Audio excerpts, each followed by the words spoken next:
Et bienvenue à l'église Momentum. Bonjour à tous ceux qui nous rejoignent en ligne. On est heureux d'être avec vous ce matin pour honorer le roi des rois, pour glorifier son nom ce matin. Est-ce que vous êtes prêts, église? Est-ce qu'on peut acclamer Jésus dans ce lieu ce matin?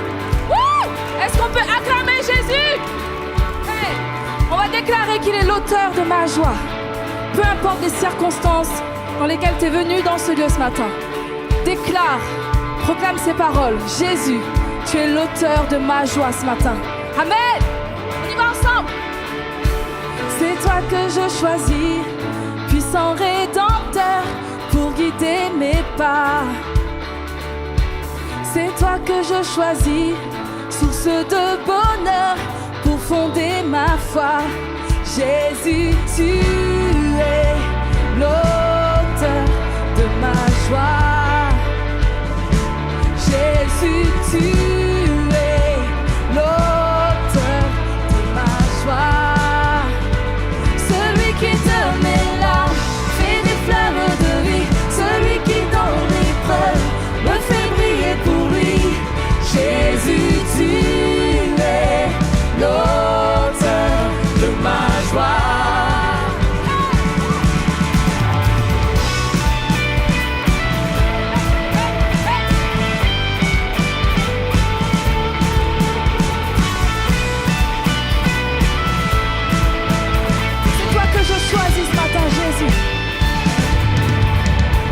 C'est toi que je choisis, puissant rédempteur, pour guider mes pas. Chante-le. C'est toi que je choisis, source de bonheur, pour fonder ma foi. Dis-le. Jésus, tu es l'auteur de ma joie. Jésus, Jésus, tu es l'auteur de ma joie. Celui qui donne un souffle quand le mien s'affaiblit. Celui qui est fidèle, qui jamais ne m'oublie. Jésus, tu es l'auteur de ma joie.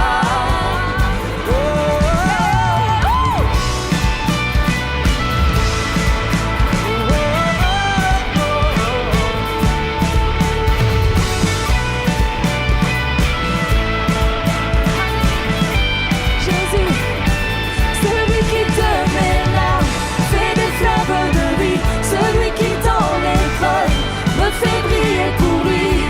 Jésus, tu es l'auteur de ma joie. Celui qui donne un souffle quand le mien s'affaiblit. Celui qui est fidèle, qui jamais ne m'oublie. Jésus, tu es l'auteur de ma joie. Jésus, tu es l'auteur de ma joie. Alléluia. On va le déclarer, Église, ce matin. Derrière ton écran, ne te retiens pas de dire que Jésus est l'auteur de ma joie. C'est toi qui es mon sauveur, mon ami fidèle.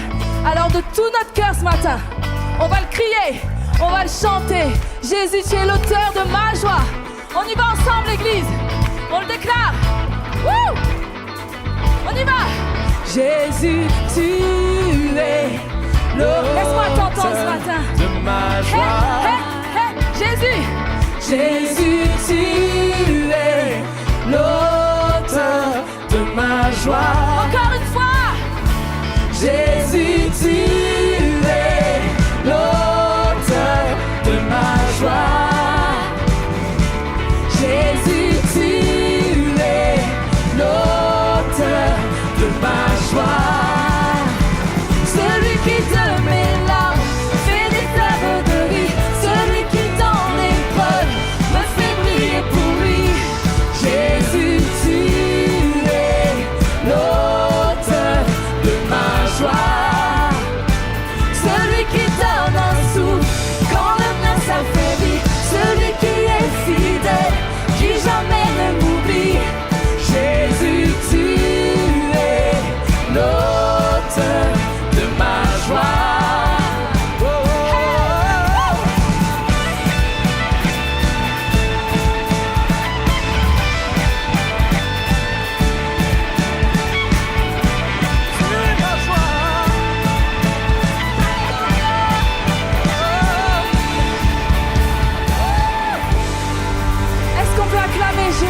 matin. Alléluia. Oh, ce matin, Église Momentum, chantez-le avec nous, de tout votre cœur. Il est celui qui éclaire ton chemin. Dans l'insécurité, il est celui qui éclaire ta voie. Proclame-le avec nous ce matin, on y va. Partout sur terre, ta beauté nous éclaire quand tu es là. La nuit devient lumière, tu es le fleuve qui jaillit du désert et le chemin au milieu de la mer. Hey!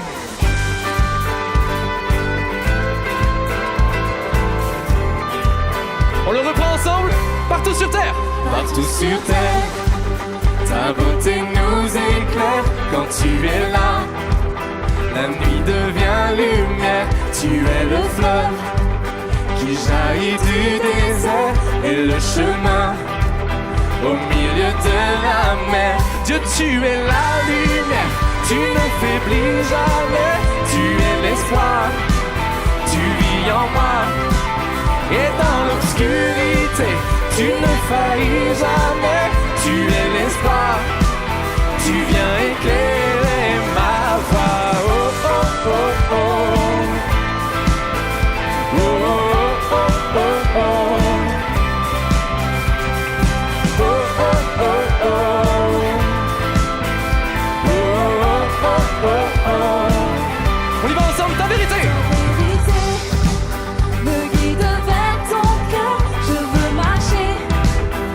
Toi malgré mes peurs, être avec toi, rien n'a plus de valeur. Jour après jour, je vis dans ta splendeur. Dieu, tu es la lumière, tu ne faiblis jamais, tu es l'espoir, tu vis en moi.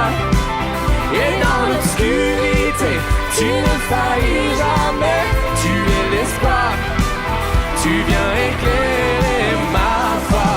Oh, oh, oh, oh. Oh, oh, oh, oh, oh. Yeah. Oh, oh, oh, oh. Oh, oh, oh, oh, oh. Oui, tu as scellé dans le ciel ta victoire éternelle. Tu as gravé dans mon cœur ton amour. Oh, chantez-le avec nous ce matin. Tu as scellé. Oui, tu as scellé dans le ciel ta victoire éternelle. Et tu as gravé dans mon cœur ton amour. Oh, oh, oh, oh. Oh, oh, oh, oh, oh. Dieu, tu es la lumière, tu ne faiblis jamais, tu es l'espoir, tu vis en moi. Et dans l'obscurité, tu ne faillis jamais, tu es l'espoir, tu viens éclairer ma voie. Oh, oh, oh, oh. Oh, oh, oh, oh, oh.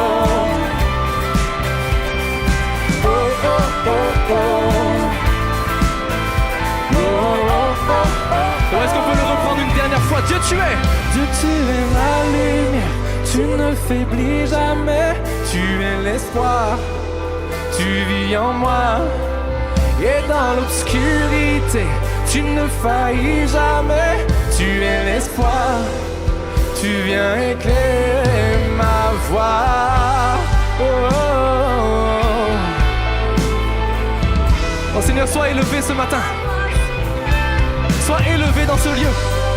Tu es celui qui éclaire le chemin. Tu es celui qui est le chemin, la vérité, la vie. Tu nous conduis, Seigneur mon Dieu. Oh, ce matin, reçois l'adoration de nos vies, Seigneur Jésus. Reçois ce chant. Nos voix qui s'élèvent vers toi. Oh, oh, oh. Oui, tu es la lumière. Tu éclaires ma voix.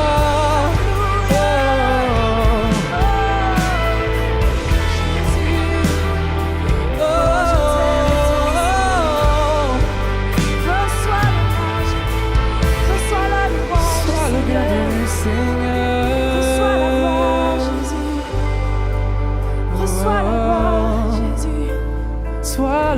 bienvenue, Toi Seigneur. l'honneur, Seigneur. Tu es mon roi, tu es mon Père, oh mon Sauveur, Jésus. Alléluia, Jésus. Merci pour qui tu es. Merci tout simplement pour qui tu es, Seigneur, celui qui est fidèle. Mon Sauveur, mon Seigneur et mon Maître, ce matin, je te loue de toute mon âme, Jésus. Tu es tout pour moi, Seigneur. Tu es toute ma vie. Oh, reçois la louange, reçois l'adoration, Seigneur. Alléluia, Jésus.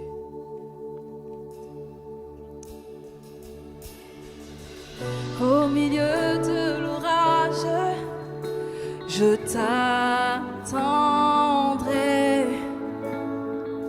Si l'angoisse fait rage, je resterai.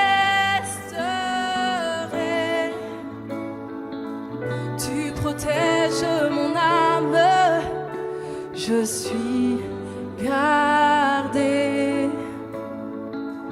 Même au milieu des flammes, je te louerai. Tu es mon Dieu, mon Père, tu es mon univers.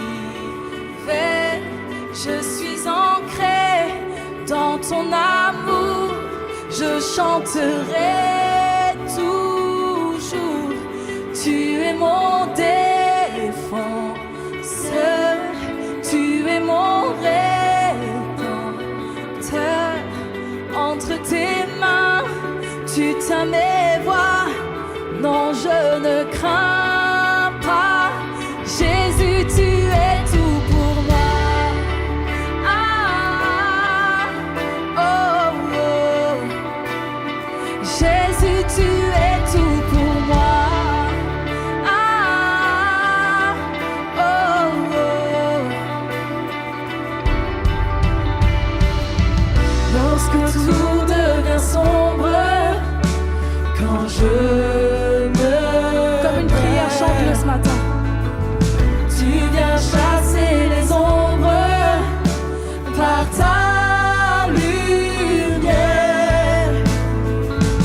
Quand je suis sans défense face au danger,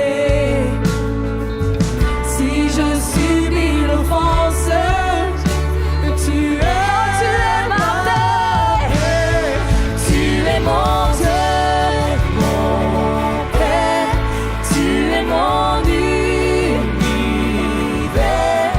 Je suis ancré dans ton amour, je chanterai toujours. Tu es mon défenseur, tu es mon rédempteur. Entre tes mains, Alléluia, tu tiens moi. Non, je ne crains pas. Jésus, tu es tout pour moi. Ah, oh, oh. Jésus, tu es tout pour moi. Ah, oh, oh. Ma sécurité au cœur de la vallée, je peux avancer par la foi. Jésus, tu es ma sécurité au cœur de la vallée, je peux avancer par là. Dis-le ce matin, déclare-le. Jésus, ma sécurité au cœur de la vallée, je peux avancer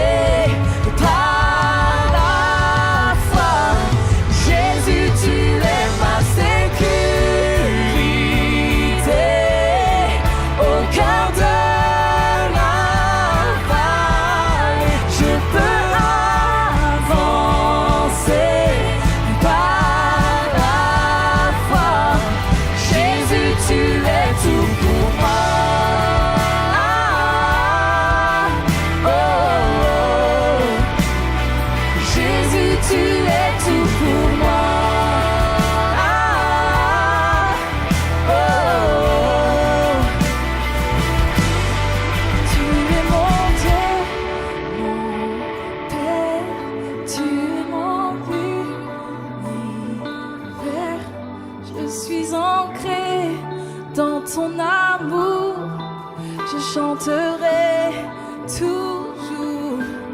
Et tu es mon défenseur, tu es mon rédempteur. Entre tes mains, tu tiens mes voies. Non, je ne crains pas.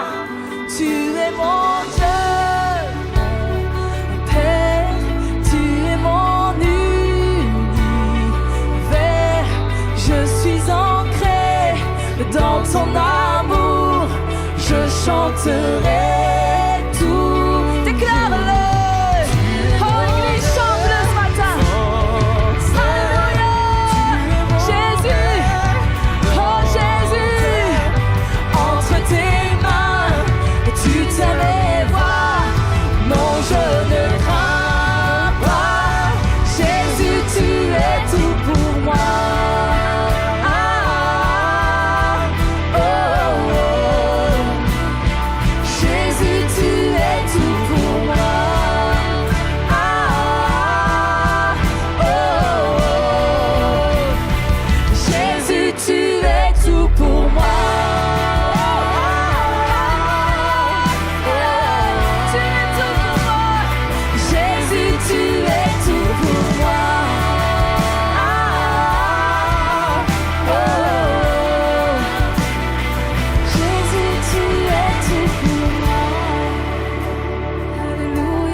Jésus, tu es tout pour moi.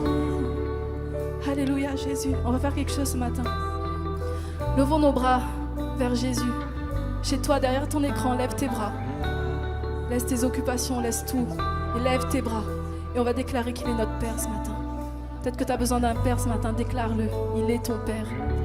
Il est ton Père. Et il est là. Il te tend les bras. Alors tends-lui les bras ce matin. Et chantons ensemble, l'Église, qu'il est tout pour nous. Alléluia. Tu es mon Dieu, mon Père. Tu es mon... Laisse-moi t'entendre ce matin.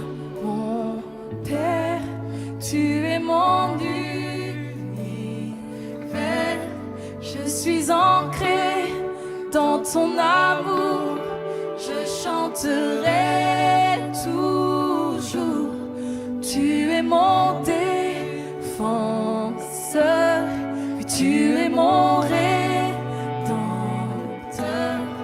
Entre tes mains, tu tiens mes voies. Non, je ne crains pas. Tu es mon Dieu, mon Père. Oui, tu es mon Dieu. Chante-le, Église. Tu es mon univers. Je suis ancré dans ton amour. Je chanterai toujours. Et tu es mon défenseur. Tu es mon rédempteur. Entre tes mains, tu tiens mes voies. Non, je ne crains pas. Jésus, tu es tout pour moi. Jésus, dis-le une dernière fois, Jésus. Jésus, tu es tout pour moi.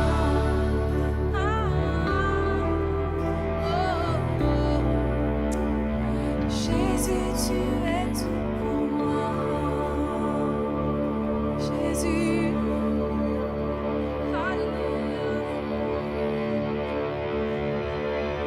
Seigneur, tu es tout pour nous. Merci Seigneur ce matin de nous rappeler que notre espérance est en toi seul. Notre secours est en toi seul. Jésus, tu es l'objet de nos louanges. Ce matin, viens siéger à nouveau sur mon cœur, sur nos cœurs. Sois l'objet de nos pensées ce matin. Merci pour ton sacrifice. Merci pour ce chemin que tu traces. Merci parce que tu es venu nous chercher alors que nous ne voulions pas de toi, alors que tu étais rejeté.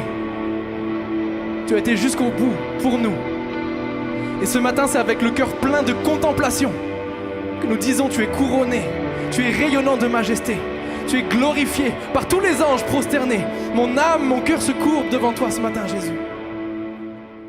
Le nom de Jésus est tout puissant. Le nom de l'église Momentum ne peut rien pour votre vie. Le nom de Mathieu Perrault, de Patrice Martorano ou quel que soit le pasteur que vous utilisez ici ne peut rien pour votre vie. Mais le nom de Jésus est tout puissant. Amen. Dis à ton voisin, rassure-toi, c'est Jésus qui est présent dans ce lieu, c'est pour lui qu'on est là.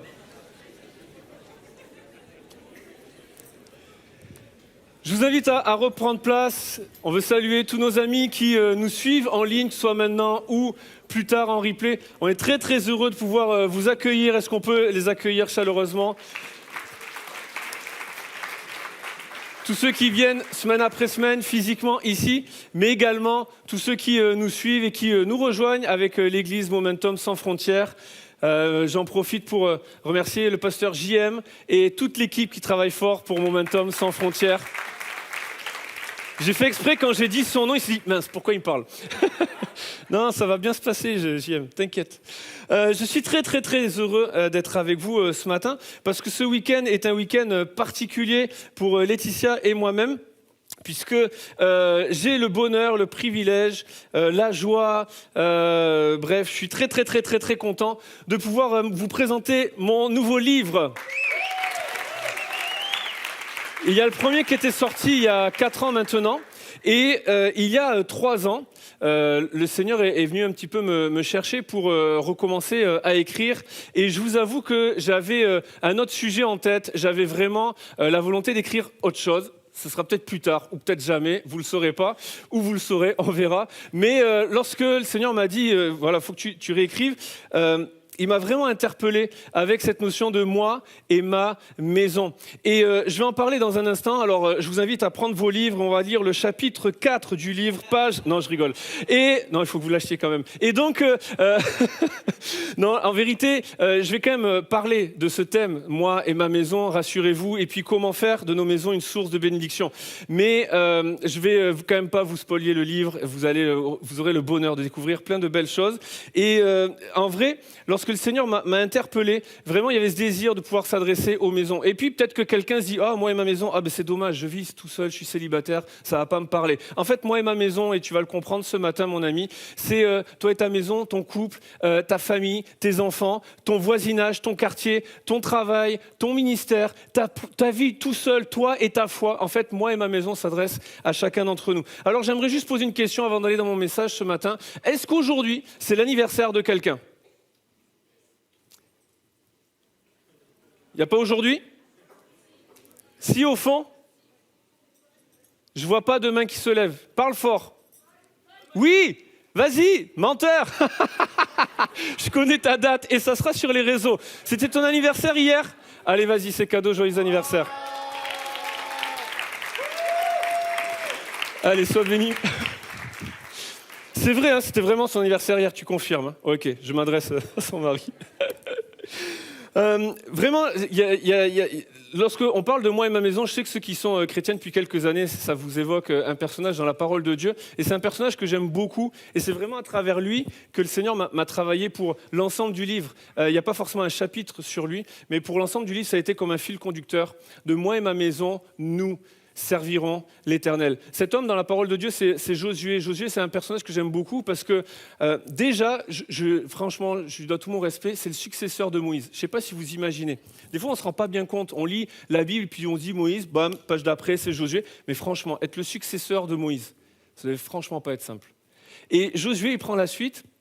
Et c'est l'homme qui prend le peuple d'Israël et qui le fait entrer dans le pays promis, qui le fait entrer dans un moment de conquête et ils prennent possession des promesses de Dieu et du pays de Canaan. Et moi, ça me parle beaucoup, moi qui aime les conquêtes, qui aime l'aventure et toutes ces choses. Et la fin du livre de Josué se termine avec le dernier discours de Josué. Et lorsque Josué se met à parler, il sent sa mort arriver, il sait qu'il va laisser le peuple et il donne son dernier discours. Moi, je m'attends à ce qu'il donne les 12 clés pour avoir des belles conquêtes, les 12 clés pour grandir dans l'intimité avec Dieu. Lui qui a vu l'Éternel parler à Moïse comme un homme parle à son ami, lui qui a été témoin de ces choses-là, je me serais attendu à ça. Et Moïse commence son discours en rappelant toutes les promesses de Dieu faite aux patriarches, Abraham, Isaac, Jacob. Et le fait que Dieu voulait bénir Abraham et que toutes les familles de la terre seraient bénies dans sa postérité. Et en fait, Josué rappelle au peuple quelque chose de fondamental que nous devons comprendre ce matin. C'est que le désir de Dieu, c'est pas juste de nous bénir nous. Ces promesses ne sont pas pour nous seulement, mais elles sont pour nous et pour nos enfants et pour tous ceux que le Seigneur appellera dans le plus grand nombre. L'apôtre Pierre, dans son premier discours à l'Église, acte 2, rappelle ces choses. La promesse est pour vous et pour nos enfants et pour toutes les personnes que le Seigneur appellera. Et je crois une chose, c'est que nous avons besoin de comprendre ce matin que oui, il y a un moment divin pour chacun d'entre nous, pour chaque personne ici ou chaque personne qui suivra le culte en ligne. Mais il y a le désir de comprendre que Dieu veut nous bénir, nous, mais qu'à travers nous, les familles soient bénies. Et Josué ramène le peuple en disant « c'est cool les conquêtes, mais le but n'est pas là. Le but, c'est pas que vous entriez dans vos promesses et vos conquêtes. Le but, c'est que toutes les familles de la terre soient bénies par la suite. » Et je le crois, je veux le déclarer pour nous. Il y a un moment divin pour chacun d'entre nous, chaque personne dans ce lieu. Dieu ne s'adresse pas seulement à ton voisin, Dieu s'adresse encore moins aux absents, Dieu s'adresse à toi ce matin. Mais il veut te dire, je veux te bénir, mais je veux que la bénédiction que tu vas recevoir se transforme en source de bénédiction pour les autres. Alors, Josué donne des clés. Comment faire de nos maisons une source de bénédiction? Et Josué les ramène aux fondamentaux. Les ramène à quelque chose que Dieu avait déjà dit, à quelque chose de fondamental. Et c'est pour ça qu'il leur dit, les gars, souvenez-vous de ce que Dieu a promis. La promesse n'est pas que pour nous, elle est pour que toutes les familles soient bénies. Et puis il rappelle ce que Dieu a fait avec Moïse lorsqu'il les a libérés d'Égypte. Et puis il rappelle combien Dieu a pris soin de son peuple lorsqu'il était dans le désert et combien Dieu les a accompagnés jusque-là. Et il leur dit, mais maintenant il y a un choix à faire. Et ce matin, il y a un choix, et tous les jours de notre vie, il y a un choix à faire. Choisissez aujourd'hui qui vous voulez servir. Ou il dit ceci, choisissez aujourd'hui qui vous voulez servir. Ou les dieux que servaient vos pères au-delà du fleuve, ou les dieux des Amoréens dans le pays desquels vous habitez. Moi et ma maison, nous servirons l'Éternel. Il ramène le peuple à quelque chose de fondamental. J'aime les fondamentaux parce que moi, ça me parle de rugby, voyez-vous. En bon gars du Sud-Ouest. Vous connaissez un peu le rugby ? Amen. Voilà, il y a des personnes sauvées ici. C'est un sport qui est magnifique parce que c'est un sport, pour être capable d'avancer, il faut faire des passes en arrière. Et dans la vie, c'est pareil. Pour pouvoir avancer et entrer dans une saison de conquête, il faut revenir aux fondamentaux. Il faut dire à ce que Dieu a déjà dit. Il faut revenir à ce que Dieu a déjà dit. Alors une bonne mêlée, une bonne occupation du terrain, une bonne conquête. Je fais une rechute, je suis désolé. Dès que je parle de rugby, je ripe et je reprends mon accent bordelais. Mais dans la vie, c'est la même chose. Et pour notre foi ce matin, il y a un besoin de revenir aux fondamentaux. Il y a un besoin de revenir à ce que Dieu a déjà dit et ce qu'il nous a déjà laissé dans sa parole. Et j'aimerais qu'on revienne au premier verset, au premier chapitre, dans un instant. Au commencement, Dieu. Une des premières choses que j'aimerais rappeler, c'est que pour faire de nos maisons une source de bénédiction, il faut avoir Dieu comme architecte. C'est quelque chose qui est important, d'avoir Dieu, non pas comme touche finale de décoration de notre maison, mais comme architecte, comme celui qui élabore les plans, comme celui qui dit dans quelles étapes ça va se passer, qui établit le timing, même si des fois on le sait, pour ceux qui sont dans le bâtiment ou qu'on construit la maison, il y a les timings prévus et il y a la réalité. Et puis le budget, c'est pareil, il y a ce que tu as pris à la banque, emprunté, et puis il y a ce que tu vas vraiment finalement payer. Et en fait, c'est Dieu qui établit toutes ces choses. De l'avoir comme architecte, de l'avoir comme maître d'ouvrage, et que c'est lui qui décide de lui laisser les clés et faire ce qu'il a envie. Ça, c'est un premier point, un bon départ pour que nos maisons deviennent une source de bénédiction. Psaume 127 dit ceci, « Si l'Éternel ne bâtit la maison, ceux qui la bâtissent travaillent en vain. » Autrement dit, si l'Éternel bâtit la maison, ceux qui la bâtissent, parce qu'il faudra quand même bâtir un peu les amis, il faudra se retrousser les manches et travailler, mais ne travaille pas en vain. Hier matin, on avait cours de préparation au mariage pour tous ceux qui vont se marier cette année. Et forcément, c'est un verset qu'on parle dans les cours de préparation au mariage. C'est aussi un verset qui est souvent prêché lors des mariages. Mais j'aimerais vous dire, ce verset n'est pas là juste pour servir de message à un mariage. C'est parce qu'il veut nous rappeler un principe important. Si tu veux que ta maison soit une source de bénédiction, si tu veux que ta maison soit bénie et bénisse ceux qui sont autour, il y a un principe. Mets Dieu comme architecte de ta vie. Mets Dieu en premier. Laisse-le conduire, laisse-le agir, laisse-le faire. Fais-lui confiance. Et Dieu comme architecte. Et il y a un équilibre à trouver. Parce que des fois, on croit que parce que Dieu est architecte, il va tout faire. Non!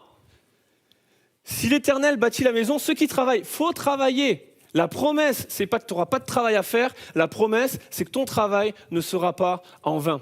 Et des fois, il y a un équilibre à trouver. Je ne sais pas si ça vous est déjà arrivé d'avoir le sentiment de bosser pour rien. De bosser fort, mais de bosser pour rien. Moi, ça m'est arrivé lorsque j'ai préparé le bac, pour le français et la philo. C'était un truc de malade. Vraiment, j'ai bossé. J'ai lu tous les bouquins, les confessions de Jean-Jacques Rousseau, les essais, machin et tout. Et j'ai fait mes fiches de lecture. J'avais mes codes couleurs. J'apprenais par cœur pendant des heures. Et en fait, j'étais là, Montesquieu, machin et tout. J'apprenais tout. Je bossais comme un fou. Et puis, juste pour m'évacuer un peu l'esprit, j'allais au terrain de basket à côté. Je tirais quelques paniers. Je revenais. J'avais oublié. Jean-Jacques, Jean-Claude, Jean-Michel, Rousseau, c'est lequel? Il est né en quelle année? Je confondais tout. En fait, c'était comme si, tu sais, quand tu veux retenir du sable, c'est comme si je faisais tout rentrer dans ma tête et aussitôt ça repartait. Et dans la même année, dans la même époque, ce même gars qui retenait ni Montesquieu, ni Montaigne et compagnie, mis à part leur nom pour qu'un jour je puisse les glisser et passer pour un savant, j'étais capable de retenir tous les matchs des Girondins de Bordeaux, les scores et les buteurs et presque les minutes. Oui, parce qu'à l'époque, on était champion de France, mais là, je parle d'un temps que les moins de 20 ans ne peuvent pas connaître, malheureusement. Et donc, on priera pour la consolation du pasteur Ben et de tous les autres supporters. Si vous ne savez pas de quoi on parle, soyez bénis, il n'y a pas de problème là-dessus, vous serez sauvés quand même. Mais, pour dire, ce n'était pas un problème de mémoire. Je bossais dur, mais ça ne servait à rien. Et le jour du bac, je pense que la personne qui m'a corrigé a dit 4 pages, 4 sur 20. Allez, suivant. J'ai pas eu plus. J'avais d'autres matières pour me rattraper, vous en faites pas, mais c'est un autre message. Avoir Dieu comme architecte ne veut pas dire que tu vas pas travailler. Ne veut pas dire que tu vas pas retrousser tes manches. Avoir Dieu comme architecte de ta vie, de ton couple, ne veut pas dire qu'il va pas falloir travailler à ton mariage. Avoir Dieu comme architecte de ta vie spirituelle ne veut pas dire qu'il va pas falloir travailler et œuvrer à ton salut. Ça veut pas dire que tu n'auras plus rien à faire. Ça veut juste dire que ce que tu vas faire, même si le sentiment c'est que c'est pour rien, sur l'instant présent, la promesse de Dieu, c'est que si l'Éternel bâtit la maison, ceux qui travaillent ne travaillent pas en vain. Alors j'aimerais dire à quelqu'un ce matin, tu es venu avec le sentiment que tu faisais beaucoup pour ton couple, beaucoup pour ta famille, beaucoup pour tes enfants, beaucoup pour ton travail et tu avais le sentiment que ça servait à rien. Non, si l'Éternel bâtit la maison, ce que tu fais ne sert pas à rien. La question n'est pas de savoir si c'est par tes forces ou par ta puissance, mais de savoir si c'est Dieu qui bâtit la maison. Alors la promesse, c'est que c'est ni par force, ni par puissance, mais par son esprit. Son esprit qui agit en chacun de nous, son esprit qui nous utilise et l'équilibre à trouver entre le travail et la prière. J'ai noté ceci, beaucoup font parfois l'erreur de prier fort pour des choses qui ne s'obtiennent que par le travail. Et beaucoup travaillent fort pour des choses qui ne s'obtiennent que par la prière. Des fois on prie fort, et on oublie de travailler. Je vais le dire à quelqu'un, Dieu ne fera pas ce que je suis censé faire. J'ai besoin d'un travail. Seigneur, donne-moi un travail. Il n'ira pas au Pôle emploi à ta place, il n'ira pas envoyer les CV à ta place et il n'ira pas passer des entretiens à ta place. La réalité, c'est qu'il faut prier fort, oui, mais des fois, il faut travailler aussi. Et des fois, on s'acharne au travail en oubliant qu'on essaye de prendre la place de Dieu. Il y a des choses, ça dépend de lui. Vous savez, là, je suis en train de le vivre. Je peux prêcher aussi fort que je veux, mettre toute l'énergie que je veux. La réalité, c'est que je ne suis pas capable de convaincre de justice, de péché, de jugement. Ça, c'est le travail du Saint-Esprit. Alors, je fais tout ce que je peux faire, je donne mon meilleur pour cela, mais après, je fais confiance au Saint-Esprit. Parce que ce n'est pas ma parole, c'est la parole de Dieu. Et je prie fort, alors que je suis en train de travailler fort, je prie fort pour que le Saint-Esprit nous saisisse, chacun d'entre nous, afin que sa parole soit esprit et vie dans nos cœurs. Genèse 1:1. Les 3 premiers mots de notre Bible, en tout cas dans la plupart de nos versions, au commencement, Dieu. Et je vais le dire à quelqu'un, pour avoir une maison qui est une source de bénédiction, au commencement, Dieu. C'est pas plus compliqué. Au commencement, Dieu. Et littéralement dans l'hébreu, c'est en premier, d'abord, au commencement.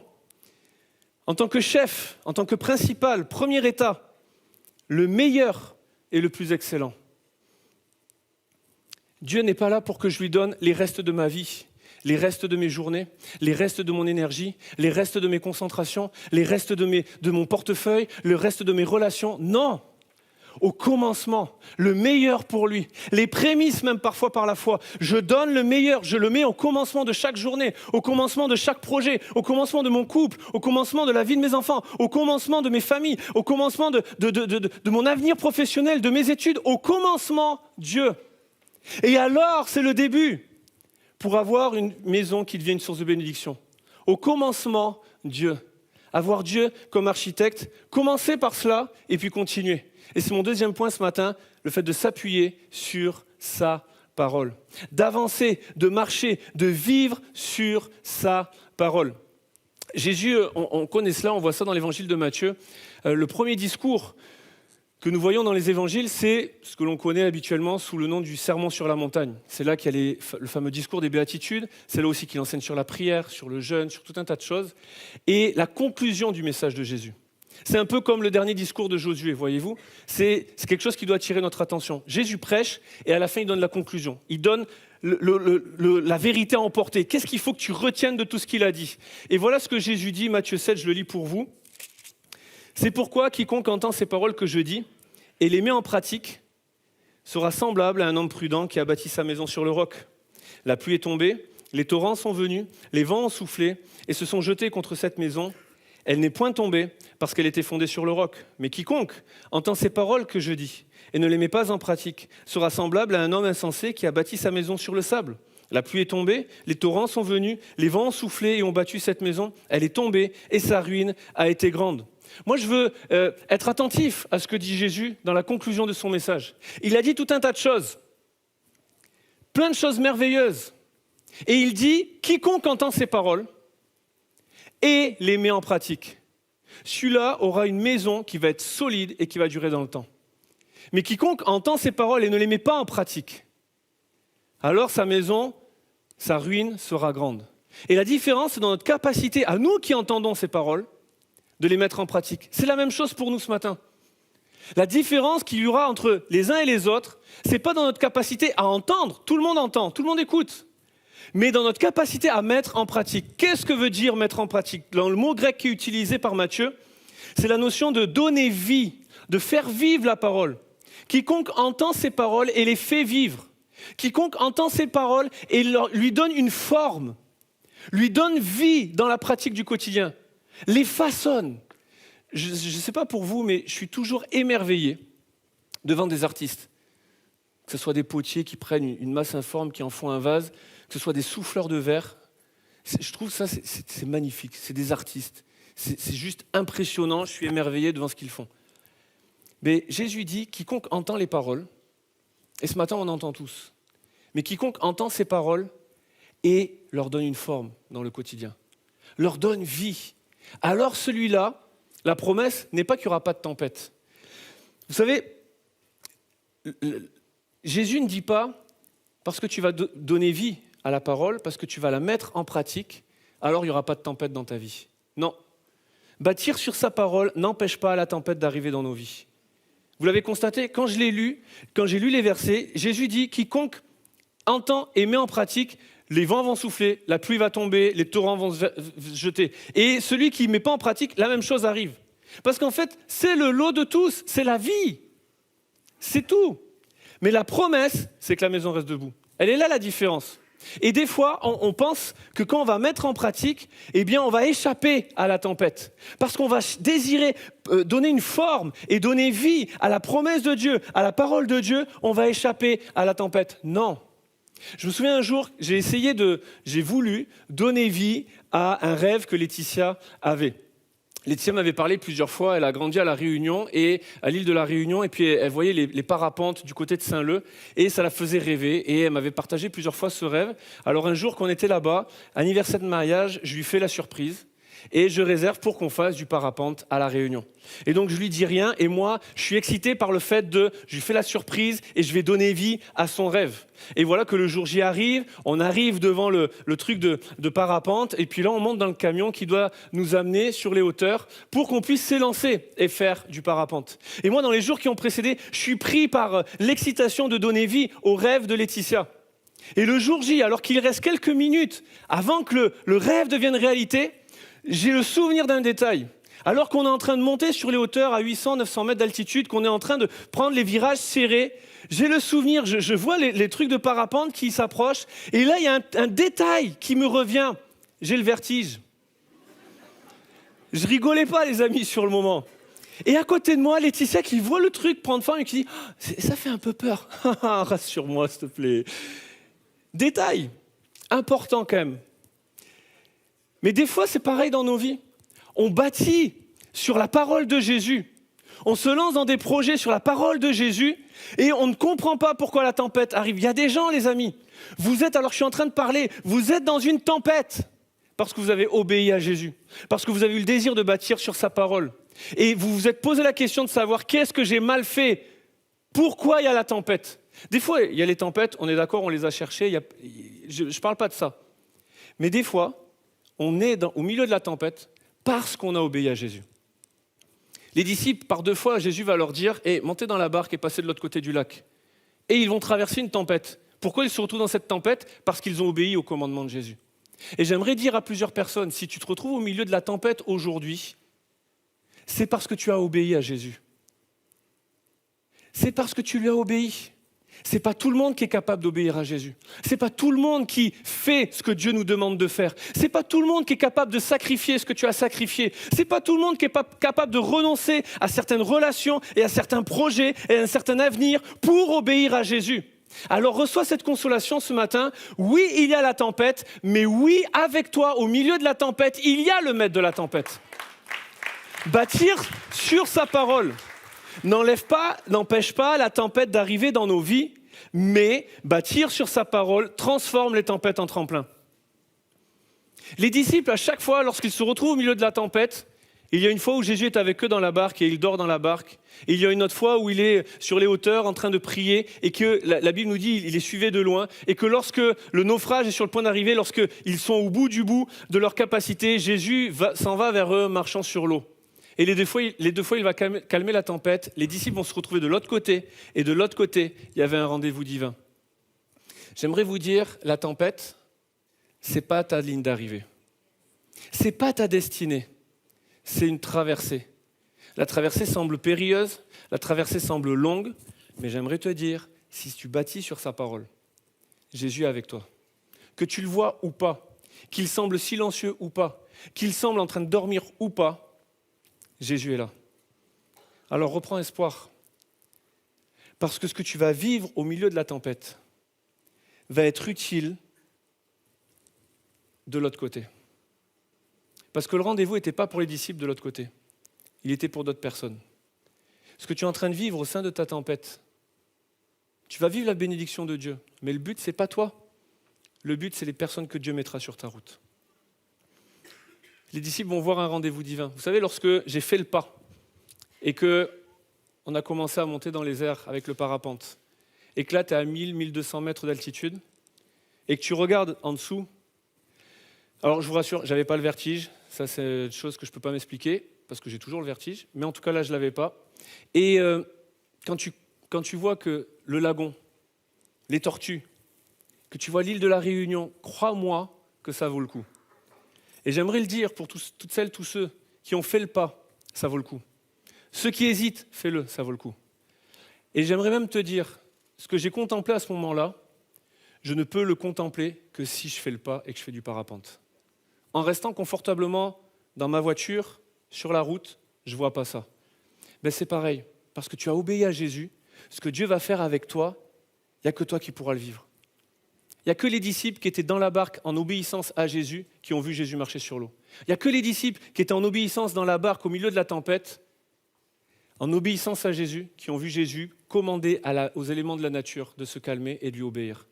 Ce que tu es en train de vivre, ce n'est pas parce que tu as péché dans ta vie. Des fois ça arrive, mais là ce n'est pas le cas. Ce n'est pas parce que tu as mal fait quelque chose. Ce n'est pas parce que tu n'as pas obéi. Au contraire, tu te retrouves là parce que tu as obéi. Mais je veux te dire, Dieu a quelque chose pour toi. Il y a une révélation qu'il veut accorder, qu'il ne peut pas révéler autrement que dans ce moment-là. Et parce qu'il veut te bénir, mais qu'à travers toi, il veut que ta maison devienne une source de bénédiction. S'appuyer sur sa parole nous communique sa paix au milieu même de la tempête. La paix n'est pas de ne pas avoir de tempête. La paix, c'est d'être capable de dormir au milieu de la tempête. Et ça, je sais que ça parle à des gens qui ont besoin de dormir. Avoir la paix de Dieu, je vous assure, vous pouvez goûter à la paix de Dieu, celle qui surpasse toute intelligence, qui garde nos cœurs et nos pensées en Jésus. La promesse que j'ai pour toi, si tu viens et que tu recherches la paix de Jésus, c'est que Jésus ne va pas enlever tout de suite la tempête, mais il va t'aider à dormir. Et tous ceux qui ont des jeunes enfants de quelques semaines pourront dire amen à ça. L'enfant ne va pas disparaître d'un coup ou faire ses nuits, mais tu seras quand même capable de dormir. Et croyez-moi, je sais de quoi je parle. Communique sa paix. Et là, il y a une invitation pour nous, et je vais finir avec ce point-là. Restez confiants dans les promesses de Jésus. Restez confiants dans sa puissance. Je le redis, ni par force, ni par puissance, mais par son esprit. Que se passe-t-il ? Je sais qu'il y en a, alors que vous m'écoutez, vous vous dites, le pasteur, il est gentil, et vous avez raison, mais il ne connaît pas ma vie, et vous avez raison. Il ne sait pas ce par quoi je passe. Il ne sait pas que dans ma vie, il n'y a plus de maison. Il ne sait pas que dans ma vie, ça a été tout démoli. Il ne sait pas que dans ma vie, tout s'est effondré. Et je ne peux pas le dire, toi, je sais. Non, je ne sais pas. Mais je le sais que dans ce lieu, il y a des gens, ce n'est plus des maisons. C'est juste des ruines. Mais il y a une promesse pour toi aussi. C'est que quand tout s'effondre, Jésus est le réparateur des brèches. Jésus est celui qui relève des ruines pour en faire des fondements. Il restaure ce qui est brisé dans nos vies. Et il est même capable de faire quelque chose, c'est de ressusciter ce qui est mort en chacun d'entre nous. Voyez-vous, quand on parle de murs qui s'écroulent, des fois, je ne dis pas que Dieu fait écrouler les murs, mais pour qu'on puisse faire l'agrandissement et entrer dans ce que Dieu avait, il a fallu qu'il y ait un mur qui tombe, physiquement pour l'Église. Et des fois, pour que Jésus nous fasse aller plus loin, pour qu'on entre dans une saison plus grande de nos vies. Je ne sais pas pourquoi je le dis, je ne l'ai pas dit aux autres cultes, mais il y a besoin qu'il y ait des murs qui s'écroulent en nous. Parfois, c'est une façon de penser, parfois, c'est des relations qui doivent être brisées pour nous permettre d'aller plus loin. Et encore une fois, je ne dis pas que Dieu prend son marteau et nous démolit, non. Mais je crois que la tempête que tu es en train de vivre, Jésus veut s'en servir pour en faire un tremplin. Et lorsqu'on parle de murs qui s'effondrent, de démolition, je ne peux pas ce matin ne pas penser à tout ce qui se passe en ce moment. Maintenant, il y a ces situations qui ne sont pas à des milliers de kilomètres, c'est là à côté maintenant. Mais il y a aussi les gens qui sont là, ici. Alors que je priais, c'était fou comme... Il me manquait juste le visage, mais c'est fou comme c'était comme si Dieu me montrait les personnes et là où vous seriez assises, de vies qui sont des vies brisées, de gens qui sont comme des ruines. Et aujourd'hui, il est gentil, il parle de maison, mais moi, il n'y a pas de maison, il n'y a que des ruines. Et des fois, c'est le diable qui a fait une œuvre terrible. Il vient pour dérober et détruire. Mais je veux te dire ce matin que Jésus il vient pour que tu aies la vie et la vie en abondance. Et si aujourd'hui, il n'y a que des pensées de mort qui t'animent, Jésus vient de donner la vie. Même si ta vie ressemble à une vallée d'ossements desséchés, l'Esprit de Dieu est là pour donner vie à ce qui est mort en toi. L'Esprit de vie veut venir en toi. Et toutes les paroles de mort, les paroles de malédiction qui ont été prononcées sur ta vie, l'Esprit de Dieu veut mettre sa vie, ses promesses et ses paroles de bénédiction. Tout ce que l'ennemi a essayé de détruire, Jésus veut le prendre, le relever et le rebâtir. Ézéchiel 37 nous parle de ce moment où le prophète va être conduit, et je vais inviter les musiciens à revenir s'il vous plaît, nous parle d'Ézéchiel, le prophète qui est conduit dans une vallée d'ossements desséchés. Et l'Esprit de Dieu qui va lui dire, prophétise sur ces eaux, afin que la chair se reforme. Et la chair se reforme sur les eaux. Puis il va lui dire, maintenant prophétise sur ces eaux. Et dit, Esprit des 80, souffle sur ces corps. Et qu'ils reprennent vie. Et voilà que quelques secondes auparavant, je ne sais pas le temps que ça a pris, il y avait une vallée d'ossements desséchés. Voilà qu'Ézéchiel fait face à une armée nombreuse. Et l'Esprit de Dieu lui dit, cette vallée d'ossements, c'est la maison d'Israël. Et alors que je préparais ce message, Dieu me disait, la vallée d'ossements, c'est la maison de certaines personnes ici. Et Dieu dit la même chose. Je ne suis pas le prophète Ézéchiel, mais je veux dire sur ta vie, l'Esprit de Dieu peut et veut souffler sur toi, afin que ce qui est mort en toi reprenne vie. Peut-être c'est la maladie qui est venue qui a frappé la maison, qui l'a ébranlée, au point que les fondations se sont renversées. Jésus est toujours celui qui guérit. Jésus est toujours celui qui est capable de te relever. Peut-être c'est ton couple, ta famille, ton travail, je ne sais pas. Mais alors que je priais, c'était fort dans mon esprit. Des gens, c'est votre ministère. Dieu vous avait appelé et il y avait des choses, c'est comme, on revient quelques temps en arrière, 10 ans en arrière, quelques semaines en arrière, et puis il y avait le feu, tu avais envie de révolutionner la terre entière, et aujourd'hui on discute et il n'y a plus grand-chose. Je veux te dire, même ça, Dieu est capable de le ressusciter. Même si pour toi c'est mort, même si pour toi c'est fini, Dieu est capable de le ressusciter. Dieu ne se repent ni de son appel, ni de ses dons. Et Jésus vient ce matin, comme il est venu auprès des disciples. Jean 20, et c'est la vraie conclusion de mon message.